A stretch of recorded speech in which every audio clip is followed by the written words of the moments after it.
Nasihat Rasulullah sallallahu alaihi wasallam kepada Sufyan bin Abdullah merupakan pelajaran yang sangat berharga bagi kita sebagai umat Nabi Muhammad untuk senantiasa memperkuat, memperteguh, untuk senantiasa istiqamah dalam iman yang ada dalam diri dan dada kita.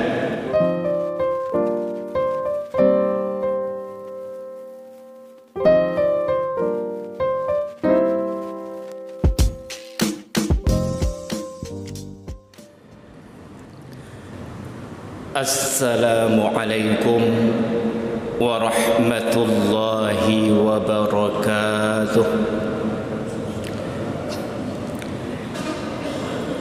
Alhamdulillah,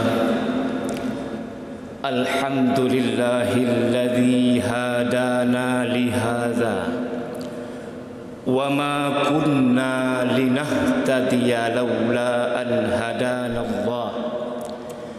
Man yahdihillahu fala mudilla lah wa man yudlil fala hadiyalah. Asyhadu an la ilaha illallah wahdahu la syarika lah wa asyhadu anna Muhammadan abduhu wa rasuluhu la nabiyya ba'dah. Allahumma salli ala sayyidina Muhammad wa ala alihi wa ashabihi wa mawalah, amma ba'd. Pertama-tama, marilah senantiasa kita bersyukur kepada Allah Subhanahu wa taala atas berbagai macam limpahan rahmat, nikmat dan karunia Allah yang tidak henti-hentinya selalu Allah berikan dalam hidup dan kehidupan kita. Kalaulah kita mampu bersyukur, Allah Subhanahu wa taala berjanji akan senantiasa menambah rahmat, nikmat dan karunia-Nya kepada kita semuanya. Tetapi kalau kufur, maka ingatlah sesungguhnya azab Allah itu sangat-sangatlah pedih. Mudah-mudahan kita semuanya termasuk ke dalam hamba-hamba Allah yang bersyukur. Salawat beriring salam mari sama-sama kita sampaikan kepada junjungan alam Nabi besar Muhammad sallallahu alaihi wasallam beserta keluarga dan sahabat beliau sekalian. Mudah-mudahan kita semuanya termasuk umat Nabi Muhammad yang akan mendapat syafaat beliau di hari kiamat kelak. Amin ya rabbal alamin. Ta'zim dan penghormatan kami kepada Imam Besar Masjid Al-Hikmah beserta seluruh pengurus BKM-nya, begitu juga guru-guru kami yang berhadir serta seluruh hadirin dan hadirat sidang jamaah salat subuh rahimakumullah. Sahabat Rasulullah sallallahu alaihi wasallam yang bernama Sufyan bin Abdullah pernah meminta nasihat kepada Rasulullah sallallahu alaihi wasallam. Beliau berkata, "Ya Rasulullah, qul li fil Islam qawlan la as'alu anhu ahadan ghayraka. Qul amantu billah thumma istaqim." Berkata Sufyan bin Abdullah, "Wahai Rasulullah, katakan sesuatu kepadaku atau berikan kepadaku nasihat tentang Islam, yang mana nasihat itu tidak perlu aku tanyakan lagi kepada siapapun selain engkau, wahai Rasulullah." Lalu Rasulullah bersabda, "Qul amantu billah tsumma istaqim." Katakan olehmu wahai Sufyan bin Abdillah, aku beriman kepada Allah. Kemudian berteguh, kuatkan, senantiasa istiqamah dengan keimanan yang ada pada dirimu. Nasihat Rasulullah sallallahu alaihi wasallam kepada Sufyan bin Abdillah merupakan pelajaran yang sangat berharga bagi kita sebagai umat Nabi Muhammad untuk senantiasa memperkuat, memperteguh, untuk senantiasa istiqamah dalam iman yang ada dalam diri dan dada kita. Karena semakin kuat, semakin teguh, semakin tinggi keimanan yang ada dalam diri dan dada seseorang, akan semakin mudah pula bagi dirinya untuk melaksanakan segala macam perintah Allah Subhanahu wa taala dan juga perintah Rasulnya.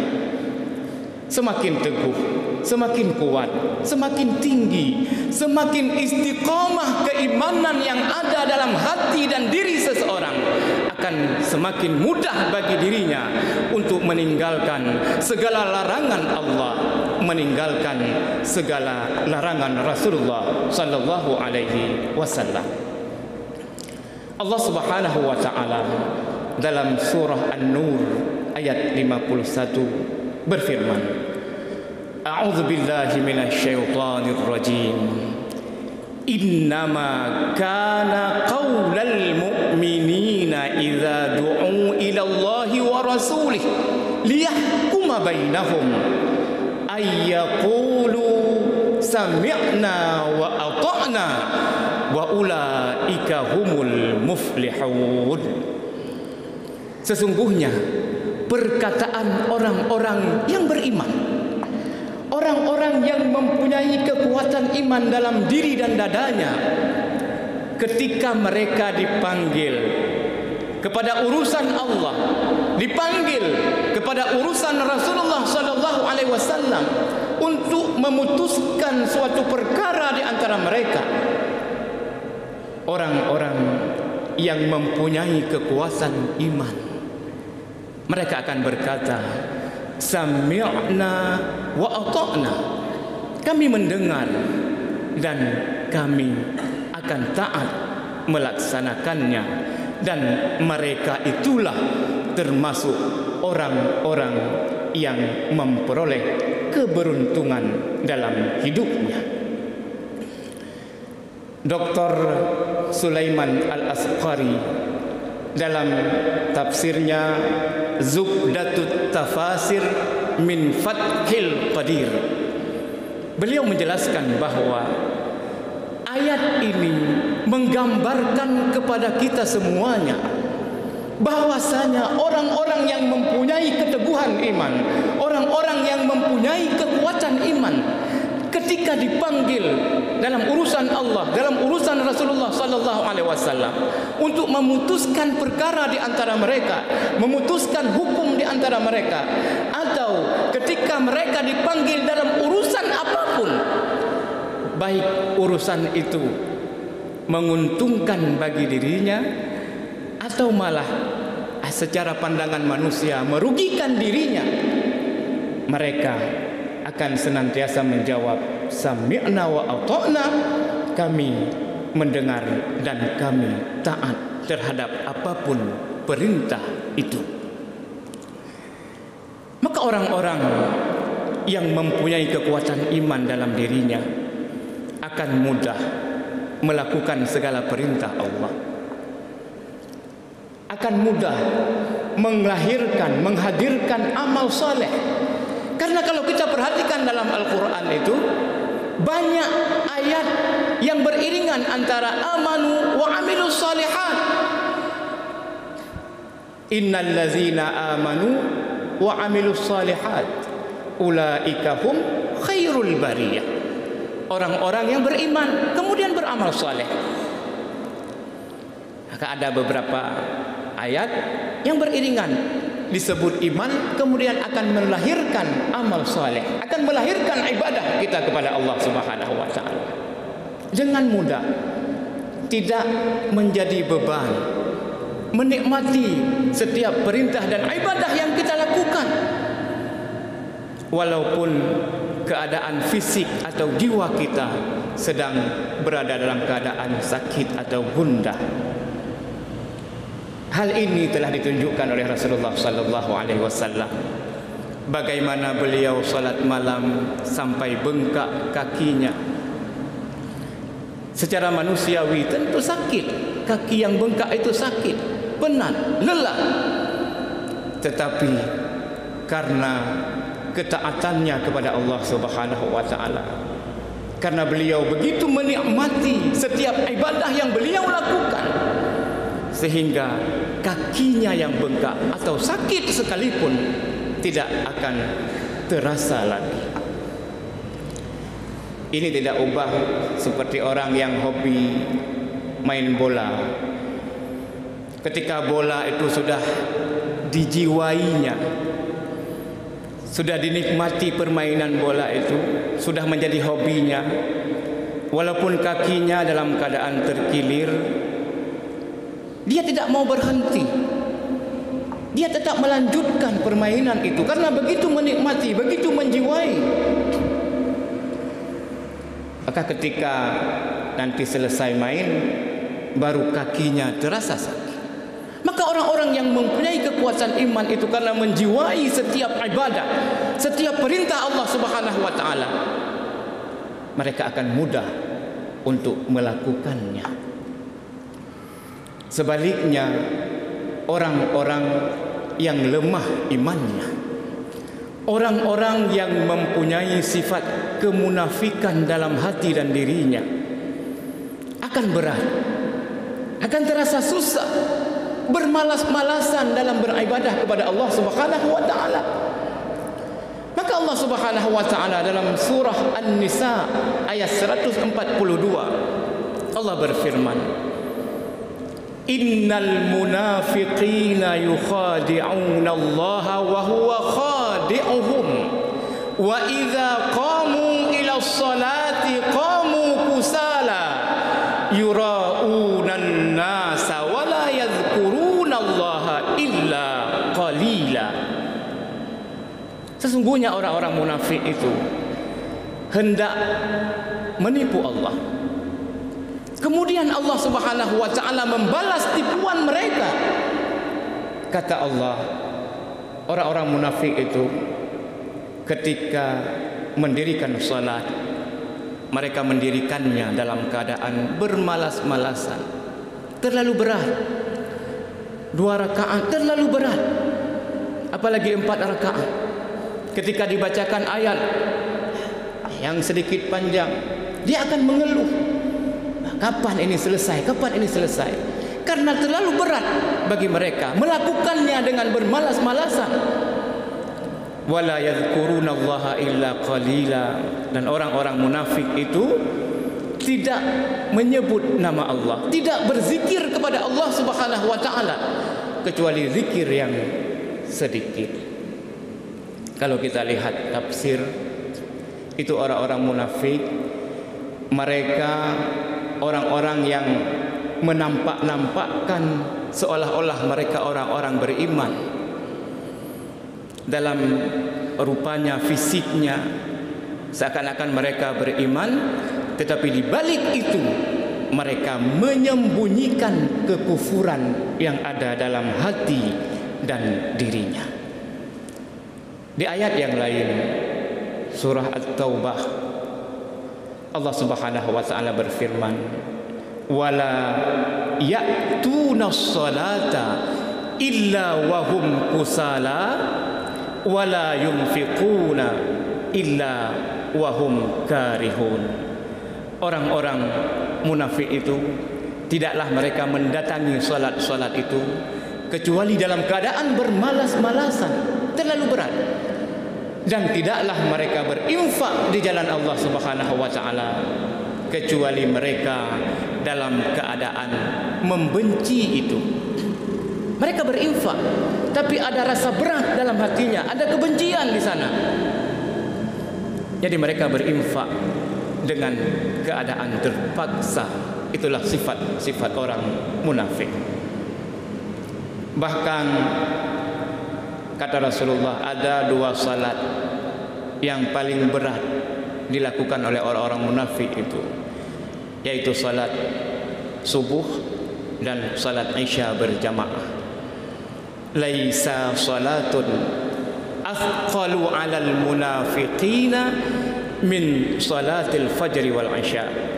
Kata Rasulullah, tidak ada salat yang paling berat bagi orang-orang munafik itu dibandingkan dengan salat subuh dan juga salat isya. Maka untuk supaya ibadah-ibadah yang kita lakukan itu bisa berbekas dalam diri dan hati kita, bisa membawa kebahagiaan dan ketentraman, ada 5 hal yang perlu kita perhatikan. Yang pertama, ada usaha kita mujahadatun nafsi. Mujahadatun nafsi itu berusaha melawan keinginan hawa nafsu yang mengarahkan kita kepada hal-hal yang tidak baik. Jadi terus berusaha untuk memperbaiki diri kita, jiwa kita, memperbaiki ibadah-ibadah kita kepada Allah Subhanahu wa taala. Ketika ada usaha yang baik, usaha yang maksimal dari kita, insyaallah Allah Subhanahu wa taala akan memberikan jalan kepada kita. Kata Allah dalam surah Al-Ankabut ayat 69, wallazina jahadu fina lanahdiyannahum subulana wa innallaha lama'al muhsinin. Dan orang-orang yang berusaha berjihad, mujahadatun nafsi, dalam tafsir As-Sa'di dijelaskan mujahadatun nafsi itu ada usaha keras dari seseorang untuk menuju kebaikan, berbuat ihsan, memperbaiki diri, khusyuk dalam salat, ikhlas dalam bersedekah.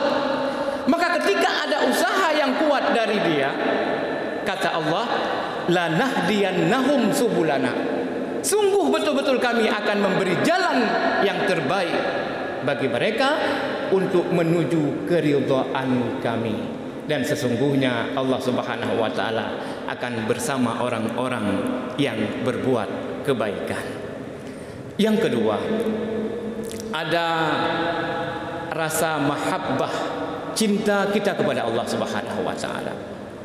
Datang kecintaan kepada Allah Subhanahu wa taala dan Rasulnya melebihi cinta kepada apapun juga. Mahabbah lillah. Maka kata Rasulullah, wa man kana Allah wa rasuluhu ahabbu ilaihi mimman siwahuma. Barang siapa yang mencintai Allah dan Rasulnya lebih dari apapun juga, maka orang-orang tersebut wajada halawatal iman, mereka telah mendapatkan kelezatan iman yang ada dalam dirinya. Kemudian yang ketiga, untuk supaya kita tenang, senang, menggembirakan dalam ibadah itu, agar senantiasa menjauhi kemungkaran dan maksiat. Karena orang yang melakukan kemaksiatan dan kemungkaran itu akan ada titik-titik noda, titik-titik hitam yang menutupi hati mereka. Innal mu'mina idza aznaba, kata Rasulullah, kanat nuqtatun sauda'u fi qalbi. Seorang mukmin yang berdosa, melakukan kemungkaran, kemaksiatan, akan ada titik-titik noda hitam dalam hatinya. Semakin banyak dosa dan kesalahan yang dia lakukan, maka pelan-pelan hatinya tertutup sehingga jauh dari rahmat Allah Subhanahu wa taala, susah untuk beribadah. Dalam bahasa Al-Qur'an, kalla bal rana ala qulubihim ma kanu yaksibun. Sekali-kali tidak. Sesungguhnya dosa-dosa dan kesalahan yang mereka lakukan telah menutup mata hatinya, telah menutup pintu hatinya, sehingga susah untuk menerima petunjuk hidayah, susah untuk menerima kebenaran. Kemudian selanjutnya yaitu menghadirkan rasa ikhlas. Maka ketika ibadah kita itu tidak ingin mendapat pujian, ketika ibadah-ibadah kita ikhlas karena Allah Subhanahu wa taala, maka akan mudah kita lakukan ibadah itu karena kita persembahkan hanya kepada Allah Subhanahu wa taala. Wa ma umiru illa liya'budullaha mukhlishina lahuddin. Tidaklah kita diperintahkan oleh Allah Subhanahu wa taala kecuali menyembah Allah, menjalankan agama Allah yang lurus ini dengan penuh keikhlasan. Kemudian yang terakhir, agar ibadah kita membawa kebahagiaan, membawa ketenangan, membawa kekhusyukan, harus ada ilmu di dalamnya. Maka hadirilah majlis-majlis ilmu. Kita tanyakan para ulama-ulama kita tentang kaifiat ibadah yang kita lakukan. Karena kalau ilmu kita sudah ada, maka akan semakin mudah dan terarah ibadah-ibadah yang kita lakukan. Karena orang-orang yang berilmu itu akan khusyuk, akan timbul rasa takut kepada Allah. Innama yakhsyallaha min ibadihil ulama. Sesungguhnya orang-orang yang paling takut kepada Allah dari hamba-hambanya itu adalah orang-orang yang berilmu pengetahuan. Maka terutama ilmu agama. Jadi untuk senantiasa kita lakukan hal-hal tersebut supaya ibadah-ibadah yang kita lakukan membawa kegembiraan, membawa kebahagiaan. Karena sesungguhnya ibadah itu akan membawa ketentraman jiwa orang yang melakukannya. Maka kata Imam Ibnu Qayyim Al-Jauzi dalam kitab beliau Madarijus Salikin, apa kata beliau?